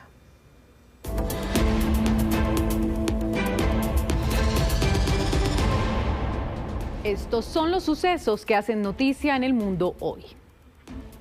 11 días de ataques y contraataques se cumplen en Oriente Medio. Estados Unidos e Israel bombardean a Irán y, según los registros de los periodistas, hay a esta hora fuertes explosiones en Teherán. Pero Irán también se defiende y responde contra los países del Golfo. El impacto de drones en Emiratos Árabes y Bahrein dejó 3 muertos. Explosiones y escombros en varios puntos de la capital iraní, edificios destruidos y víctimas. Según sus habitantes, se trató del bombardeo más feroz de la guerra. El ejército israelí aseguró que alcanzó objetivos de investigación y desarrollo de armas. El ataque fue a varias ciudades. Aquí sale humo negro del aeropuerto de Kermán, en el suroriente de Irán. Pero Irán responde. lanzó una nueva salva de misiles contra objetivos estadounidenses y ciudades israelíes, entre ellas Tel Aviv, que interceptó misiles iraníes, pero aún así, anoche quedó sin luz. El primer ministro Benjamín Netanyahu hizo una advertencia. Nuestra aspiración es que el pueblo iraní se libere del yugo de la tiranía. En última instancia depende de ellos, pero no cabe duda de que con las medidas adoptadas hasta ahora los estamos dejando sin aliento y aún no hemos terminado. También Irán atacó a Bahrein. Un dron impactó un edificio residencial donde una persona murió y otras resultaron heridas. También Emiratos Árabes, donde hay 2 muertos. Y a Irak sale humo de un incendio cerca del consulado de los Emiratos Árabes Unidos en Erbil. Mientras tanto, en Teherán se instaló un mural que representa al líder supremo iraní, el ayatolá Ali Jamenei, asesinado, entregando la bandera iraní a su sucesor e hijo, Mojtaba Jamenei, ante la mirada del ayatolá Ruhollah Khomeini, difunto fundador de la República Islámica de Irán. Entre tanto, en Líbano, el ejército israelí bombardeó los suburbios de Beirut y las inmediaciones de la ciudad costera de Tiro. Por lo menos 84 niños han muerto en ese país en estos 11 días de guerra, según Naciones Unidas. Y a la par se agrava el drama del desplazamiento. Ethel Bonet nos cuenta más desde Beirut. Sí, el impacto sobre la población civil está siendo inmediato. Más de medio millón de personas han abandonado ya sus hogares y solo en las últimas 24 horas unas 100.000 han sido desplazadas, según el alto comisionado de la ONU para los refugiados, ACNUR. Gran parte de estos desplazamientos están provocados no solo por los bombardeos, sino también por las órdenes de evacuación emitidas por el ejército israelí en amplias zonas del sur de Líbano, el Valle de la Bekaa y los suburbios del sur de Beirut. Decenas de pueblos han recibido avisos para abandonar sus casas ante nuevos ataques, lo que ha provocado salidas masivas de la población en cuestión de horas. En Beirut, muchas de esas familias llegan sin saber dónde quedarse. En el paseo marítimo de la ciudad, la Corniche, algunos pasan la noche al aire libre o dentro de sus coches. Han llegado en los últimos días con lo poco que pudieron llevarse: algunas mantas, bolsas y algo de ropa. Esperan aquí mientras intentan encontrar alojamiento en un lugar o en los refugios improvisados que se están habilitando en la capital. Uno de ellos es el estadio Camille Chamoun en Beirut, que se prepara para acoger a familias que han huido de los últimos bombardeos en la capital. Mientras continúan los ataques y nuevas órdenes de evacuación empujan a más personas a abandonar sus hogares, Beirut se ve obligada a improvisar nuevos refugios para hacer frente a una crisis humanitaria que sigue creciendo. Desde Líbano, Beirut, Ethel Bonet para Alianza Informativa Latinoamericana. Ethel, gracias. Y el secretario de Guerra de Estados Unidos advirtió que hoy será el día más intenso de ataques en contra de Irán. Hace solo unas horas, el presidente Donald Trump había asegurado que la guerra está prácticamente terminada, pero luego pareció echar para atrás. Apoyados en una gráfica que mostraba los 5.000 blancos atacados durante los primeros 10 días de la Operación Furia Épica, el secretario de Defensa y el jefe del Estado Mayor Conjunto dieron su balance de la guerra y advirtieron de paso una escalada en la ofensiva. Hoy será una vez más nuestro día más intenso de ataques en Irán. Más aviones cazas, más bombardeos, más ataques, inteligencia más refinada y mejor que nunca. Hasta ahora los ataques, como su difusión, han sido efectuados de manera ininterrumpida. Este video del Comando Central muestra precisamente cómo siguen operando los sistemas de misiles de Estados Unidos en Medio Oriente, destruyendo lanzadores iraníes o sistemas de defensa aérea. El objetivo de Estados Unidos es destruir totalmente las capacidades iraníes. Trump ha dicho que la guerra es una excursión de corto plazo. Usted dijo que se acabará pronto. ¿Está pensando en que esta semana se acabará o está hablando de días? No, pero pronto. Creo que pronto. Muy pronto. Entre tanto, las bajas estadounidenses siguen aumentando. Anoche llegó al país el cuerpo del 7º soldado muerto durante la guerra. Es el sargento Benjamin Pennington, de 26 años, de acuerdo a lo que identificó el Pentágono, y que se suma a estos otros 6 asesinados. Por otro lado, el senador republicano Lindsey Graham, muy cercano al presidente Trump, dijo en entrevista con Fox News que Estados Unidos debería retirar sus bases militares de España porque no se puede confiar en ese país, tras la negativa del gobierno español de prestar sus bases para la operación contra Irán. Juan Camilo, gracias. Volkswagen, el mayor fabricante de vehículos de Europa, anunció que recortará 50.000 puestos de trabajo en Alemania durante los próximos 4 años. El objetivo es reducir los costos ante la feroz competencia de China, el estancamiento de la demanda en Europa y los aranceles estadounidenses, según explicó el jefe ejecutivo de la empresa, Oliver Blume, en carta a los accionistas durante la presentación de los resultados anuales. Las reducciones anunciadas afectarán también las marcas de lujo Audi y Porsche. 2:25, continuamos sin mucha atención porque es noticia a esta hora la Casa Blanca, que se acaba de referir a la reunión efectuada el fin de semana en la Florida con varios líderes latinoamericanos llamado Escudo de las Américas. Juan Camilo Merlano preguntó por qué Colombia no fue invitada. Juan Camilo, cuéntenos lo que le dijeron. Alejandra, porque no están complacidos con los niveles de cooperación. Eso nos lo acaba de decir la portavoz de la Casa Blanca, Caroline Leavitt. La ausencia de Colombia no es menor. Esta fue una iniciativa contra el narcotráfico, de lucha contra los carteles y contra el narcotráfico. Había 17 países presentes, 12 mandatarios y naturalmente le preguntamos a la portavoz Caroline Leavitt hace algunos minutos por qué la ausencia de Colombia, teniendo en cuenta que somos un socio clave en materia de lucha antinarcóticos y el mayor productor de cocaína en el mundo. Escuchemos lo que nos respondía la portavoz Caroline Leavitt. No creo que estemos viendo todavía el nivel de cooperación que deseamos ver por parte del gobierno colombiano para invitarnos al evento Escudo de las Américas, pero ciertamente esperamos que esta nueva organización se expanda y podamos seguir invitando a más países miembros. Cabe destacar que no solamente fue notable la ausencia de Colombia, sino también la de México, que es tránsito de fentanilo, que es la droga que está generando más de 100.000 muertes por sobredosis al año en Estados Unidos. Juan Camilo, gracias. A las 2 de la tarde, 26 minutos, más información de las regiones. Un indígena muerto y 7 más heridos dejan los enfrentamientos en la Sierra Nevada de Santa Marta entre 2 organizaciones criminales que se disputan ese territorio. Según las comunidades y la Defensoría del Pueblo, un resguardo aruaco fue atacado con explosivos. El sonido de las ráfagas de los fusiles se escuchan desde hace varios días y sin cesar en la zona rural de Aracataca, en plena Sierra Nevada de Santa Marta. Son combates entre integrantes del Clan del Golfo y los denominados pachencas, que se disputan el control de la zona, mientras la población indígena del resguardo Serancua se ve afectada y desplazada. Hoy siguen los enfrentamientos donde ya tenemos varios heridos, 7 heridos, un mayor de edad fallecido por explosivos.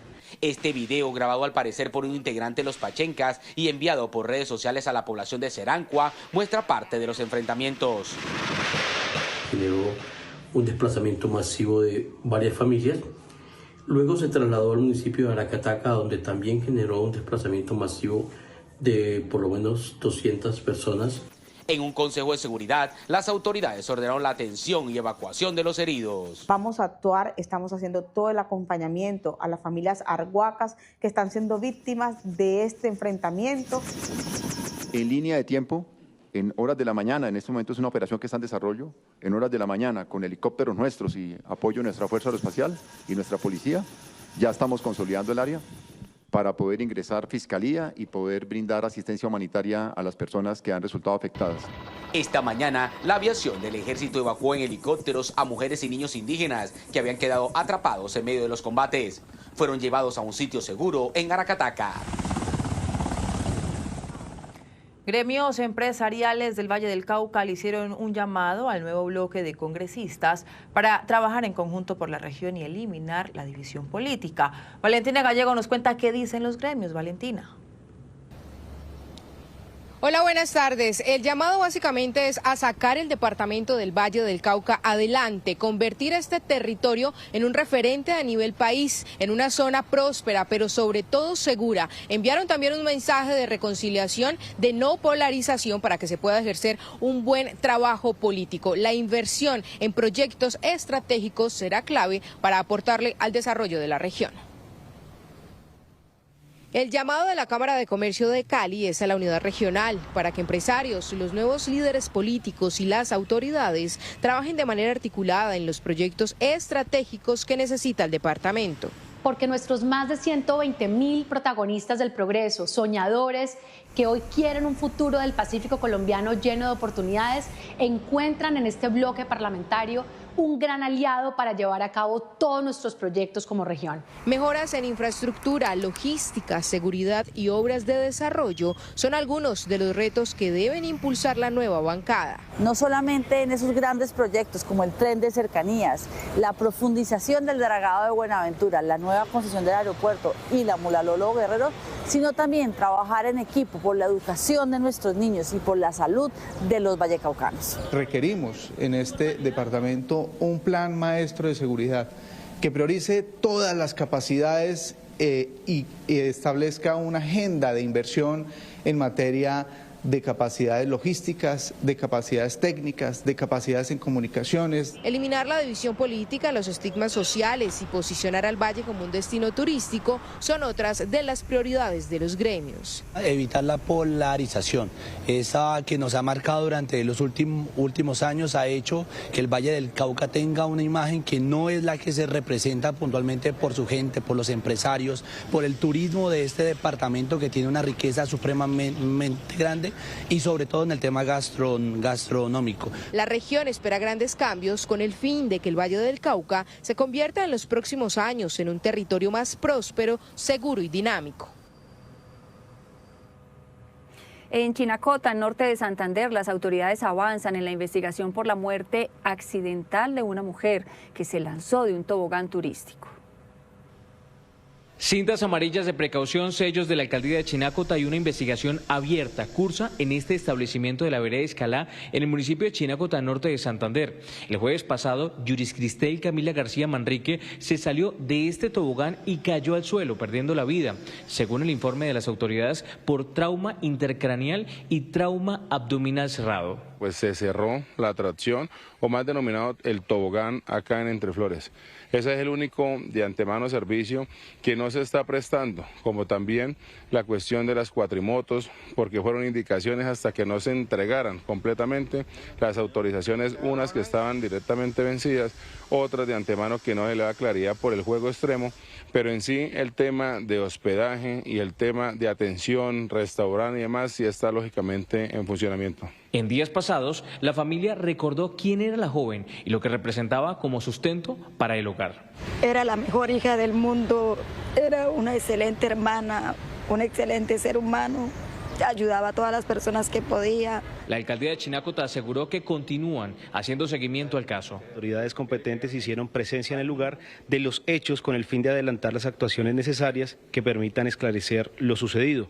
De igual manera, los organismos de investigación y control se encuentran desarrollando las diligencias pertinentes para determinar con precisión las circunstancias en que ocurrió este trágico evento. La Fiscalía asumió la investigación y avanzan en las indagaciones en el lugar del accidente. A esta hora es noticia la defensa y apoyo de la Defensoría del Pueblo al decreto con el que se definió el aumento del salario mínimo de un poco más del 23% para este año 2026. Esto lo hizo ante el Consejo de Estado en medio del proceso de nulidad que se surte. Asegura la Defensoría que ese decreto es constitucional y además es legal y atiende los derechos fundamentales de los asalariados del país. A esta hora es noticia que la Policía Nacional presenta la captura de alias Machín, un hombre de 40 años de edad, según las autoridades, máximo explosivista de las disidencias de alias Calarcá. Su perfil criminal era cometer atentados terroristas a la fuerza pública, al Ejército Nacional y a la Policía Nacional de todos los colombianos. Se adelanta un trabajo conjunto con nuestra Fiscalía y hoy 10 de marzo se logra la captura en el municipio de Anorí. A esta hora los bomberos de Puerto Carreño y Gestión de Riesgos reportan el saldo que dejó el incendio que se registró en las últimas horas en el humedal de Santa Teresita del municipio. Según la información, las llamas consumieron cerca de 5 hectáreas de vegetación. Fue necesario el apoyo de bomberos de Aeronáutica Civil y la policía. Algunas personas tuvieron que ser evacuadas de sus viviendas debido al humo y al riesgo que tenían las casas de ser afectadas. Las autoridades no descartan que este incendio haya sido provocado. A esta hora es noticia Juliana Guerrero, quien por segunda vez no se presentó a la audiencia de imputación de cargos por los delitos de presunta falsificación de sus títulos universitarios en la Fundación San José para poder conseguir un cargo en el Ministerio de la Igualdad. Dijo la juez que Guerrero envió un correo a último momento justificando que no ha podido conseguir un abogado de confianza que la represente y pidió aplazar esta audiencia, pero a donde sí pudo presentarse fue a la elección del nuevo rector de la Universidad Popular del Cesar como delegada y representante de la Presidencia de la República. Además, en esta audiencia, la Fiscalía suspendió o retiró la solicitud de detención domiciliaria, tanto para Juliana Guerrero como para Luis Carlos Gutiérrez, el secretario general de la Fundación San José, lo que quiere decir que van a enfrentar este proceso en libertad.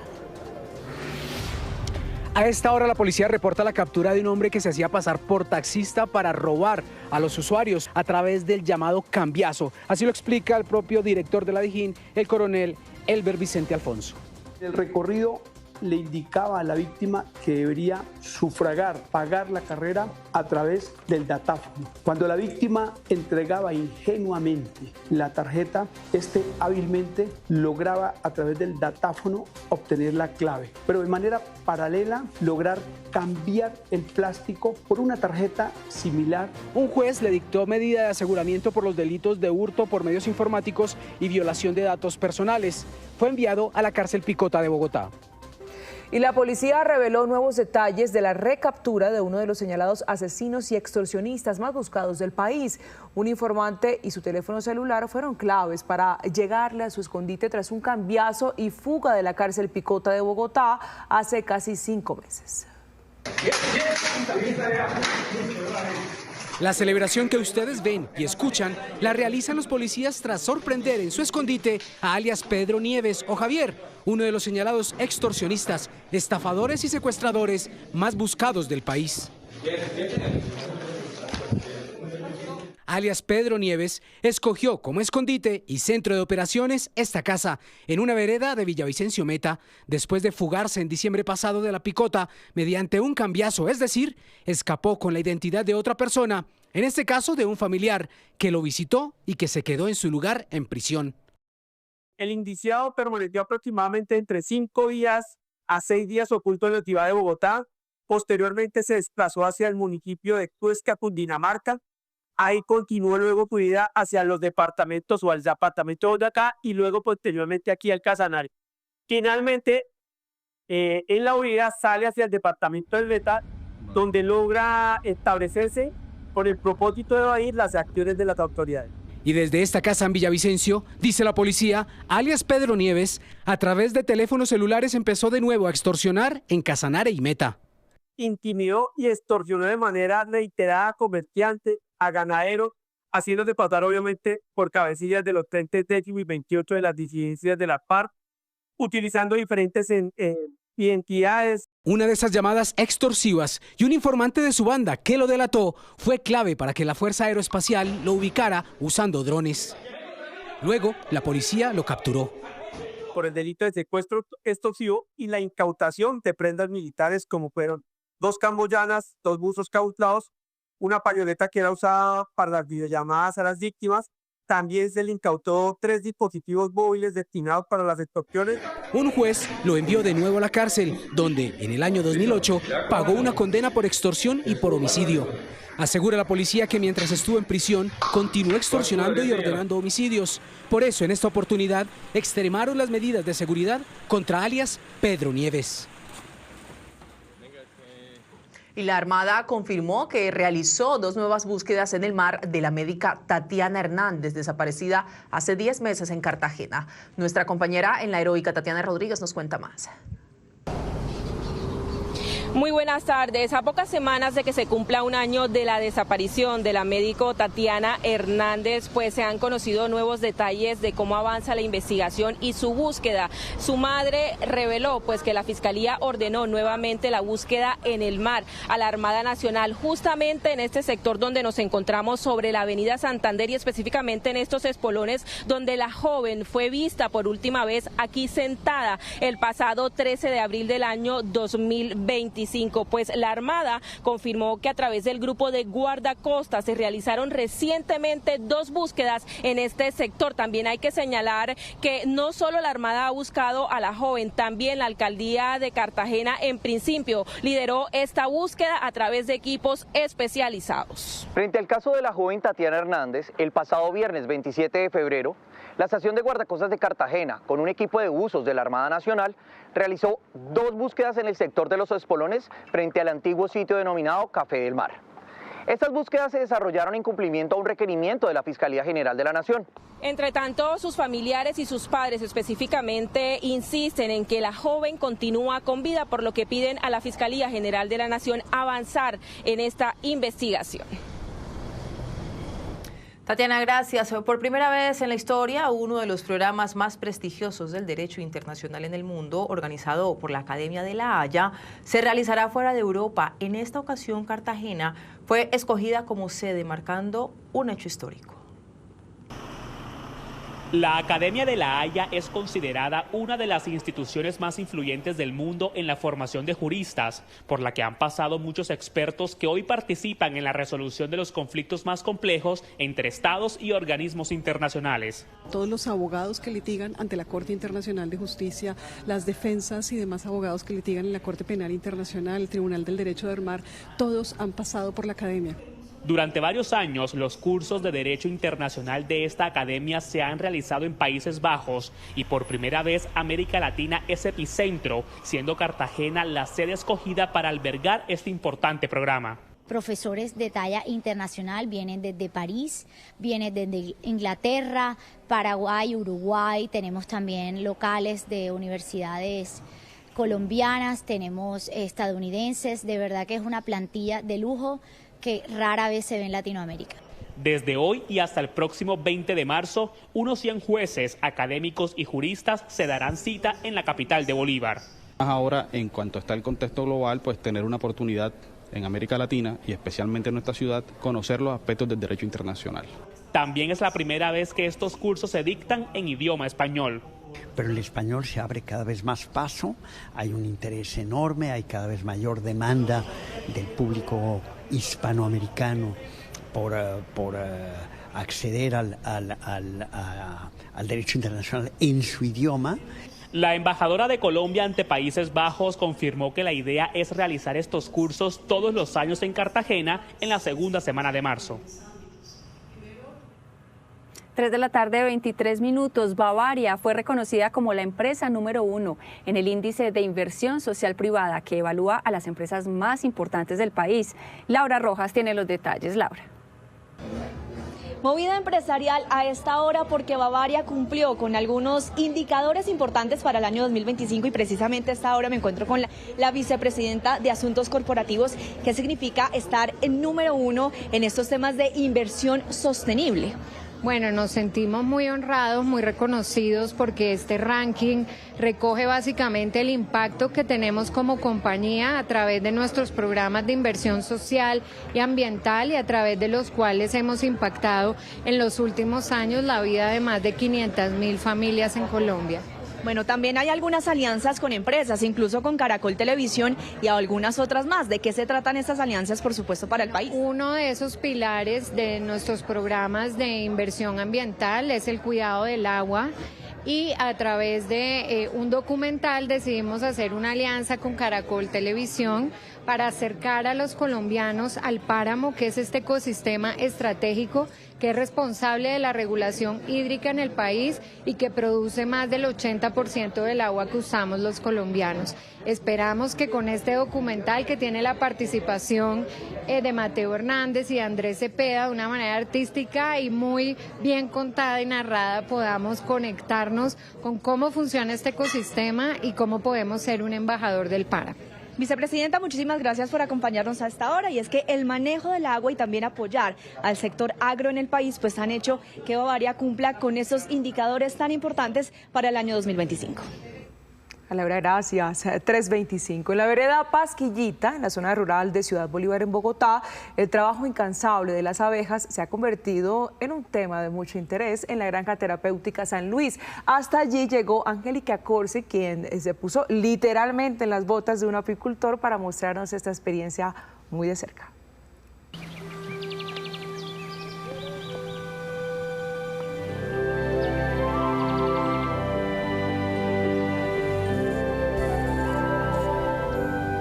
Los héroes no siempre llevan capa. Algunos visten traje de apicultor. Es el caso de Luis Enrique Ramírez, quien decidió abrir las puertas al público de la ruta de la miel. Hacemos una inducción de toda la importancia de las abejas, de cómo debemos llegar al apiario. Nos tomamos un refrigerio, una aromática. Y ya nos instalamos el traje, nos vamos con las herramientas, todos bien protegidos para que no nos vayan a aguijonear. Y aquí vamos para la luna, ya nos pusimos el traje de astronautas. En el momento en que uno está acá, se concentra en lo que está, porque uno se olvida de todo.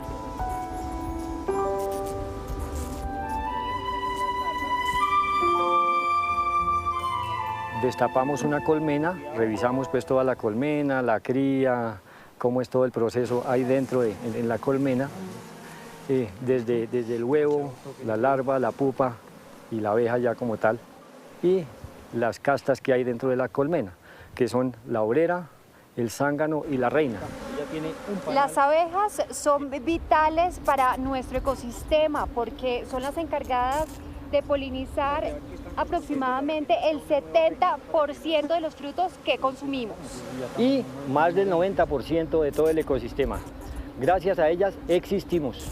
Esta visita guiada con estos pequeños insectos de franjas negras y amarillas dejan al descubierto su extraordinaria labor, construir colmenas perfectas, de donde surge el llamado oro líquido, conocido por sus múltiples beneficios. Entonces, el polen contiene vitaminas, minerales, aminoácidos, proteínas, y nos sirve para todos los temas respiratorios, reproductivos, en ellos y en ellas, para mejorar el sistema inmune, para recuperar las neuronas. Es energético, sirve para la prostatitis, sirve para todo y es natural. En el planeta se han identificado más de 20.000 especies de abejas, cerca de 1.000 presentes en Colombia. Protegerlas no es solo un compromiso con la tierra, sino con nuestra propia permanencia. Síganos en YouTube, en Noticias Caracol en vivo, en nuestra app, en el sitio web, en nuestro canal de YouTube y en TikTok. Nosotros le damos las noticias, usted escoge la pantalla. Ya casi terminamos esta emisión de Noticias Caracol del Mediodía y por eso los invitamos a ver qué tendremos esta tarde en Noticias Caracol en vivo para que continúen conectados con nosotros. Luisa Fernández. Alejandra, buenas tardes. Vamos a iniciar con una noticia que está marcando una situación de orden público en el departamento de Antioquia.